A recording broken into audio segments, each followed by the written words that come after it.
All right, today we are getting personal, really personal.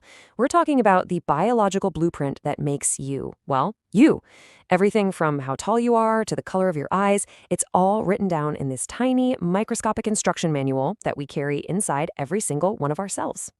You've probably thought about it, right? You look in the mirror and you see your dad's smile looking back at you. Or maybe you've got your mom's eyes. That is absolutely not a coincidence. It's the result of this incredible biological inheritance, a set of instructions passed down so carefully from one generation to the next. So to really wrap our heads around this, we're going to break it down. First up, we'll figure out where this blueprint is even stored. Then we're going to learn to read its language. After that, we'll get into the rules of how it all gets passed on. And finally, we'll take a look at what happens when there's a typo in those instructions. Okay, let's start with the big picture. You. To find this blueprint, we have to go on a journey. We're going to zoom way, way in, past your skin and bone, deep inside one of the trillions of cells that make you who you are, all the way into its tiny little command center, the nucleus. Now, this whole process of passing down traits, it has a name. It's called heredity. And really, it's the fundamental rule of biology that makes sure kids resemble their parents. It's the reason you look like your family and not, a family of squirrels.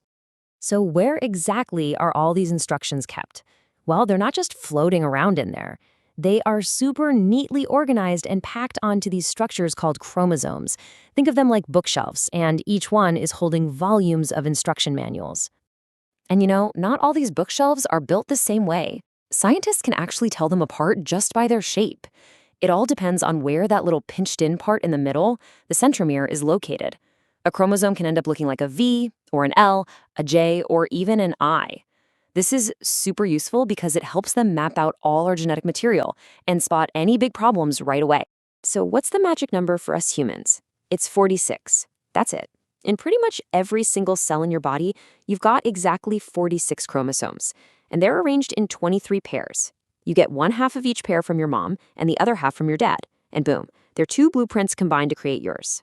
Okay, so we found the library, we know where the bookshelves are. Now it's time to pull one of those books off the shelf, crack it open, and actually figure out how to read the language written inside this master blueprint.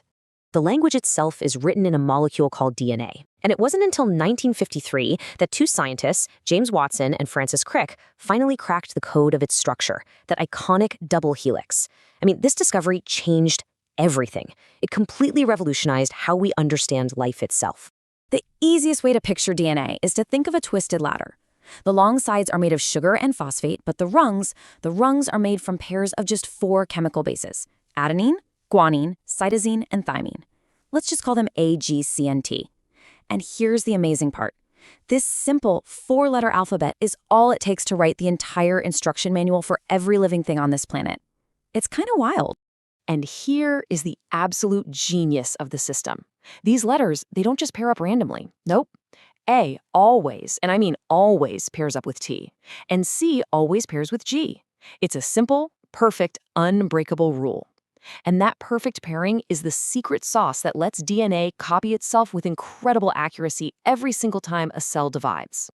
So, if the whole DNA molecule is the full instruction manual, what's a gene? Well, a gene is basically just a single recipe in that manual. It's one specific section of DNA that holds the instructions for one particular thing, like your eye color or your hair texture. Now think about it. This master blueprint, the DNA, is so ridiculously important that it's kept locked up for safety inside the cell's nucleus. So, how do the instructions actually get out to the workbenches in the cell? That's where RNA comes in. RNA is like a quick photocopy. It's a temporary, single-stranded copy that can leave the nucleus and take the instructions where they need to go. Oh, and you'll notice it swaps out one of the letters. It uses U instead of T. Okay, so we get the blueprint, we get the language, but that brings up a really big question, right? If you get a set of instructions from each parent, how does your body decide which ones to follow? To figure that out, we need to dive into the rules of inheritance. And for this, we owe a huge thank you to one person in particular, Gregor Mendel. This guy, an Austrian monk, figured out the fundamental laws of heredity way back in the 1800s just by doing thousands of careful experiments with pea plants. This was long before anyone even knew what DNA was. So Mendel's biggest aha moment was this. For any given trait, Some versions are dominant, and others are recessive. A dominant trait, like being tall in his pea plants, will pretty much always show up. It masks the other one. But a recessive trait, like being short, will only pop up if you happen to get 2 copies of that recessive version, one from each parent. So when Mendel crossed his plants, he found this amazing, predictable pattern. It wasn't just a random blend. He saw a perfect 3-to-1 ratio. For every 3 tall plants, there was exactly 1 short one. This was huge. It proved that inheritance wasn't some messy mixing. It was a system of distinct units that followed clear mathematical rules. But he didn't stop there, of course. He started tracking 2 traits at once, like a seed's shape and its color. And what he found was that they didn't have to stick together. A seed being round had no effect on whether it was yellow or green. This proved another crucial rule. Different traits are inherited independently. They get shuffled up like a deck of cards to create all sorts of new combinations. So this system is elegant. It's predictable. It's beautiful, really. But what happens when there's a mistake? You know, a typo in the blueprint? And that brings us to our final section.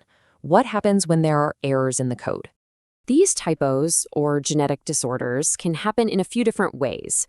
Some are really big errors, like a whole chromosome, an entire chapter of the instruction book is either missing or you've got an extra copy.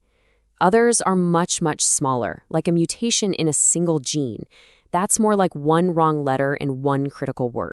So check out these 2 examples of chromosomal disorders. Turner syndrome happens in women who only have 1 X chromosome instead of the usual 2. And Klinefelter syndrome affects men who have an extra X chromosome. In both situations, just changing the total number of pages in the instruction book has really significant effects on development. Now look at what can happen from just a single typo in a single gene. A tiny error in one instruction can stop the body from making melanin, which results in albinism. Or a different single letter change can mess with the shape of red blood cells, causing sickle cell anemia. It's a really powerful reminder of just how important every single word in that blueprint truly is. So, from the shape of a giant chromosome all the way down to a single letter of code, we've seen how this genetic blueprint lays out the basic instructions for building a life.